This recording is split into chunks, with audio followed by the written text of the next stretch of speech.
नमो बुद्धाय। जब भी कोई व्यक्ति गौतम बुद्ध के संग में शामिल होता था तो बुद्ध उसे सबसे पहले शांत रहने के लिए कहते थे। ध्यान की अवस्था में जानने से पहले उस भिक्षु को शांत रहना सिखाया जाता था।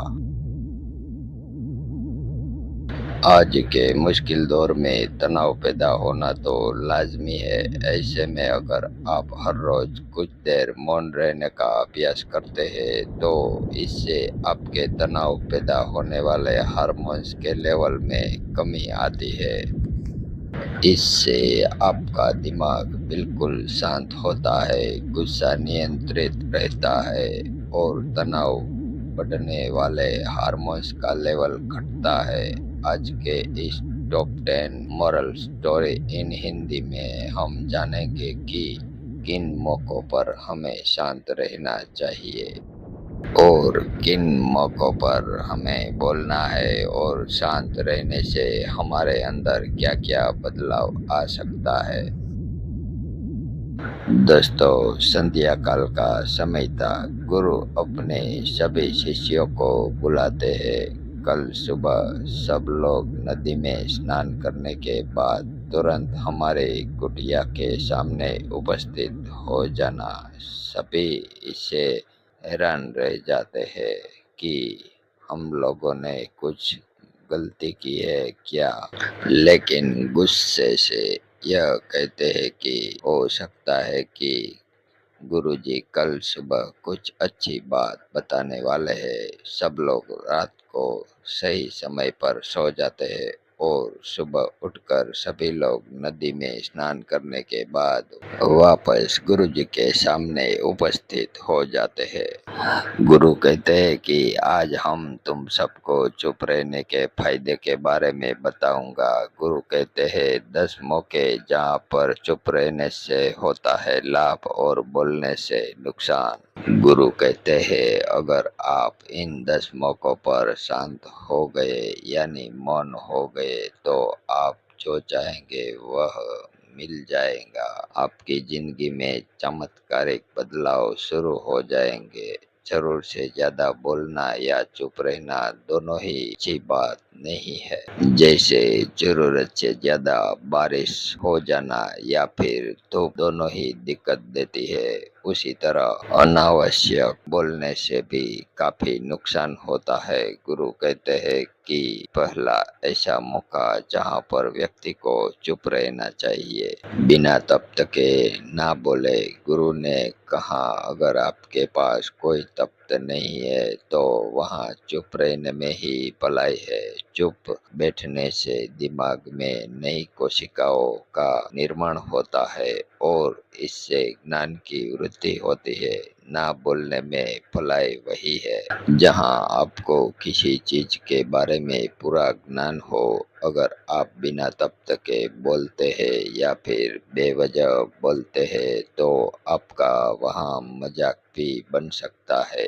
अगर आपके पास पर्याप्त जानकारी नहीं है, ऐसी जगह पर बोलने से आपका मजाक तो बन ही रहेगी, साथ ही साथ लोगों का भरोसा भी आपसे उठने लगेगा। इसलिए ऐसी जगह पर शांत रहो जहाँ तुम्हें पता ना हो कि क्या बोलना है क्या नहीं। कई बार कुछ लोग ऐसे होते हैं जो हर जगह अपनी उपस्थिति बताने लगते हैं। उन्हें पता नहीं होता है कि हमें क्या बोलना है, लेकिन फिर भी बोलते जाते हैं और फिर बाद में दूसरे लोग उनके जाने के बाद उनका मजाक उड़ाते हैं। जब तक आपको उस तत्व के बारे में अच्छा ज्ञान नहीं है, उसके बारे में पता नहीं है, तो वहाँ चुप रहना ही ज्यादा समझदारी है। गुरु कहते हैं दूसरा ऐसा मौका जहाँ पर व्यक्ति को चुप रहना चाहिए, शब्दों से ना पहुँचे ठेस। अगर आपके शब्दों किसी को मानसिक ठेस पहुँच रही है तो वहाँ चुप हो जाना चाहिए। कमजोर व्यक्ति के बारे में कुछ भी बोलकर आप महान नहीं बन सकते हैं। महान आप किसी कमजोर व्यक्ति का साथ देने में बनेंगे। कई बार होता है कुछ लोग अपने से छोटे व्यक्ति को भला बड़ा कहते रहते हैं। सामने वाला इंसान तो कद से आपसे छोटा है, वह आपको कुछ नहीं बोलेंगे, लेकिन आप उसकी नज़रों में गिरते चले जाएंगे। हो सकता है कि कल वह भी आपसे पद में बड़ा हो जाए। पद में आपसे जब वह बड़ा हो जाए, आज जो रवैया आपका उसके साथ है, आने वाले समय में वह भी आपके साथ वही करेगा।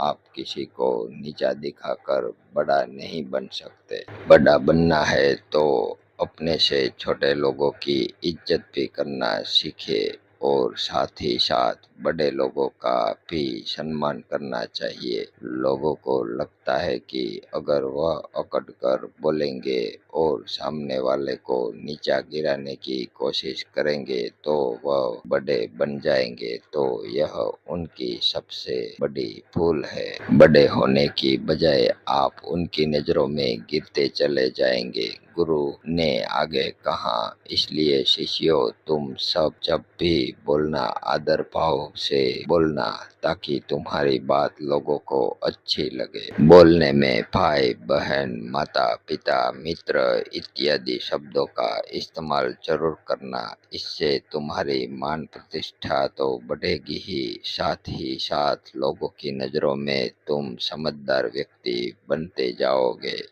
गुरु ने आगे कहा, तीसरा मौका जहाँ पर व्यक्ति को चुप रहने में ही भलाई है। क्रोध या घृणा करने वाले लोग, जब कोई आपका या सगा संबंधी आप पर क्रोध कर रहा हो, आपका अपमान कर रहा हो, तो आपको उसे वक्त चुप रहना चाहिए, ताकि सामने वाले का गुस्सा पूरी तरह से कट जाए। आप यदि सही है तो उससे कतई माफी न मांगे और चुप रहकर ही सही समय का इंतजार करे।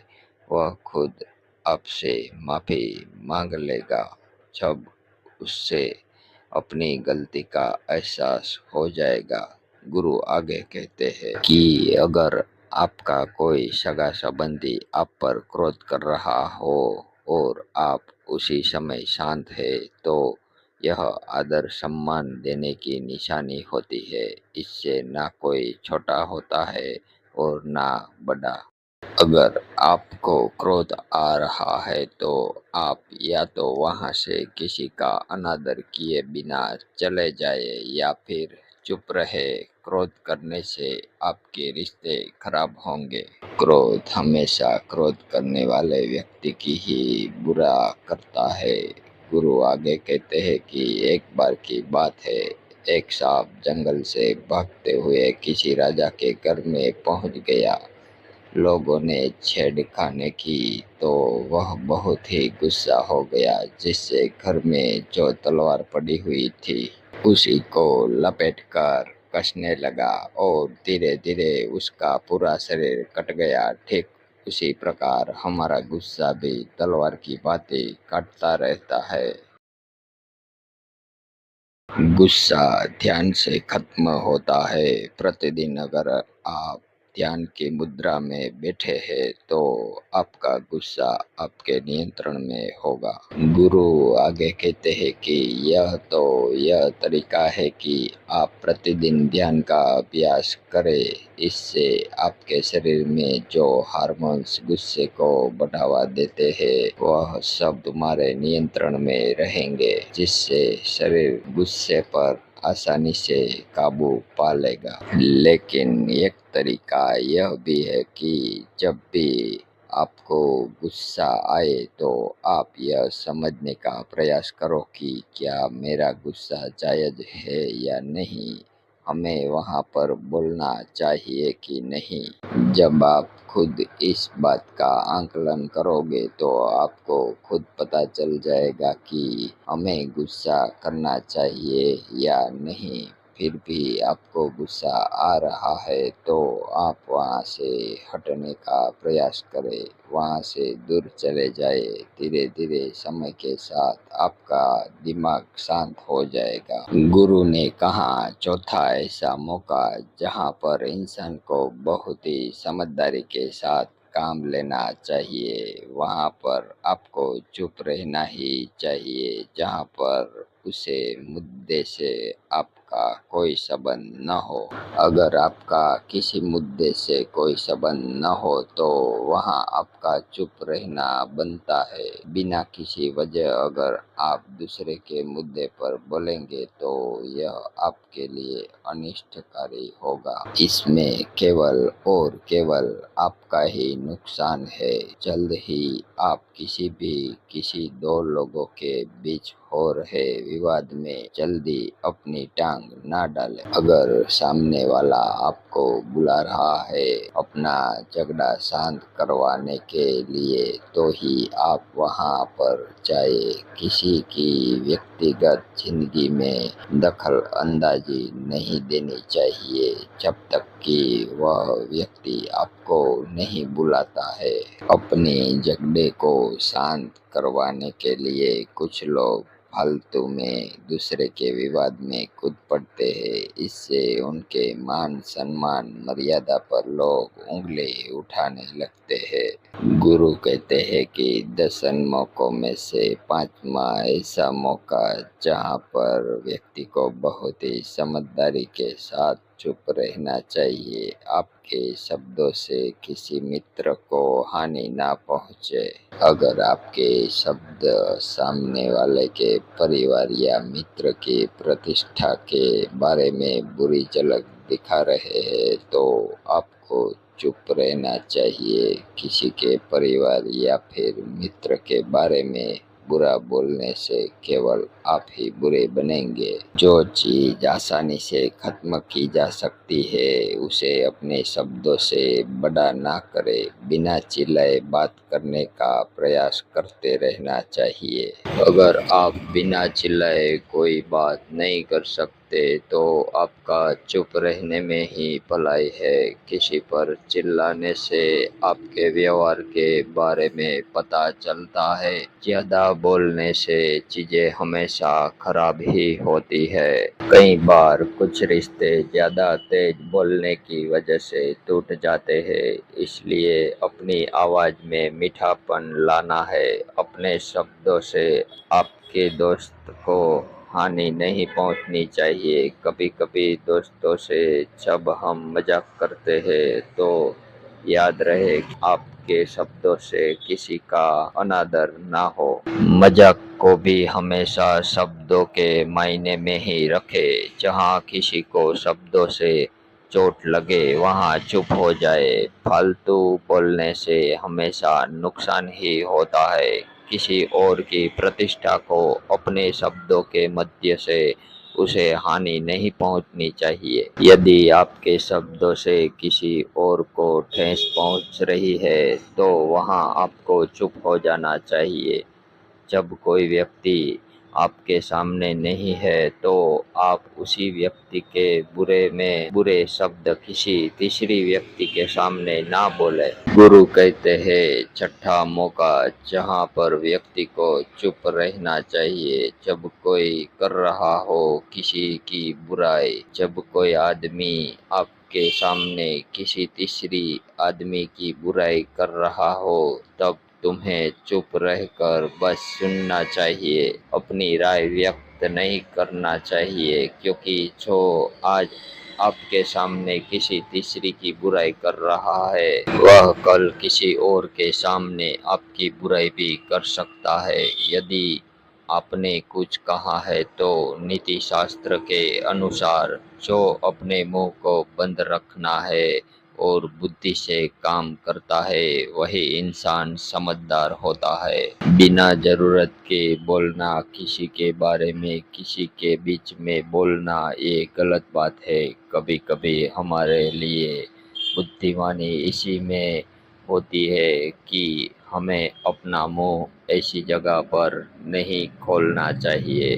गुरु कहते हैं सातवां ऐसा मौका जहाँ पर व्यक्ति को चुप रहना चाहिए जब कोई नहीं समझे आपकी भावना। यदि आपको लग रहा है कि कोई व्यक्ति आपकी भावना, दुख या परेशानी को शब्दों में नहीं समझ रहा है, यदि आपको लग रहा है कि सामने वाला व्यक्ति आपकी भावना या दुख को या आपकी जो परेशानी है उसको वह समझ नहीं पा रहा है या समझने का प्रयास ही नहीं कर रहा है या वह आपको ध्यान से सुन ही नहीं रहा है, तो ऐसे व्यक्ति के सामने आप चुप ही रहे, क्योंकि ऐसे लोगों को आपकी भावना या दुखों से कोई मतलब नहीं होता है।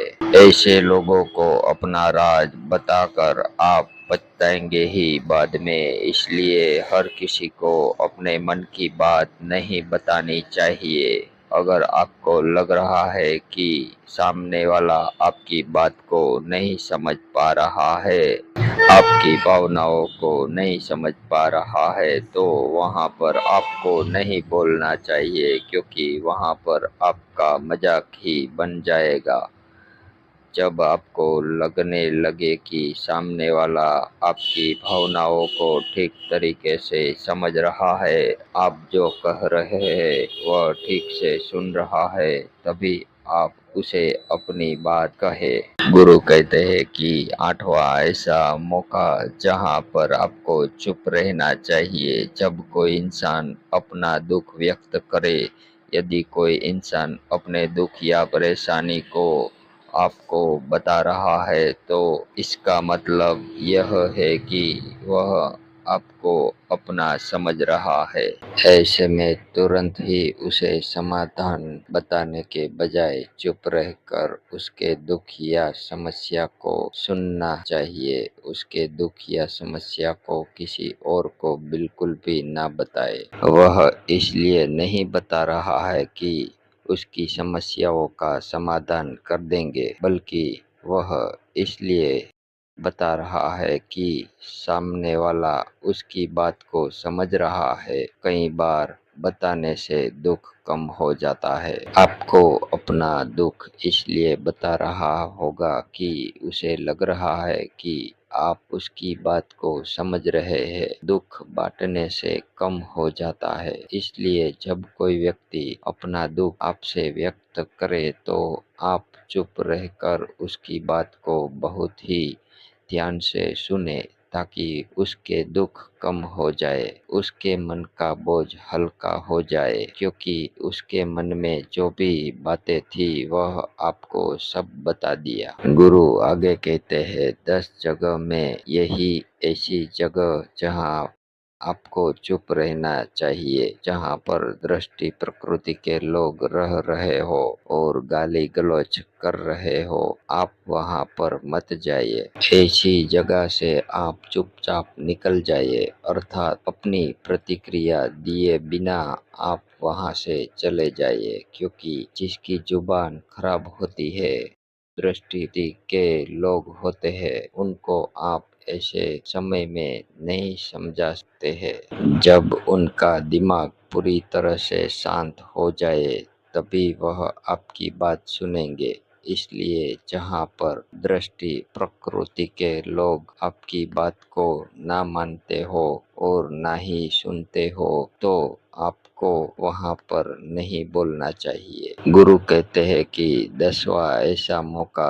जहाँ पर आपको शांत हो जाना चाहिए। आपकी सफलता का राज हर किसी को ना बताए। कई बार होता है कि कुछ लोग जो सफलता को बहुत ही जल्दी अर्जित कर लेते हैं, वे हर जगह अपनी सफलता का ढिंढोरा पीटने लगते हैं। ऐसे में क्या होता है कि कई लोग आपकी सफलता से खुश नहीं होते हैं। अगर आप अपनी सफलता का जबरदस्ती लोगों से ढिंढोरा पिटवा रहे हैं, तो लोगों की नकारात्मक ऊर्जा आपको प्रभावित कर सकती है। जब आप सफल होंगे तो सबको पता चल जाएगा कि आप सफल हो गए हो। ढिंढोरा पीटने से नुकसान आप ही का ही होगा। इतना कहकर गुरु ने कहा, शिष्यों, आज बस इतना ही। अगर तुम सब मेरी इन 10 बातों को अपने जीवन में अपना लेते हो तो तुम सब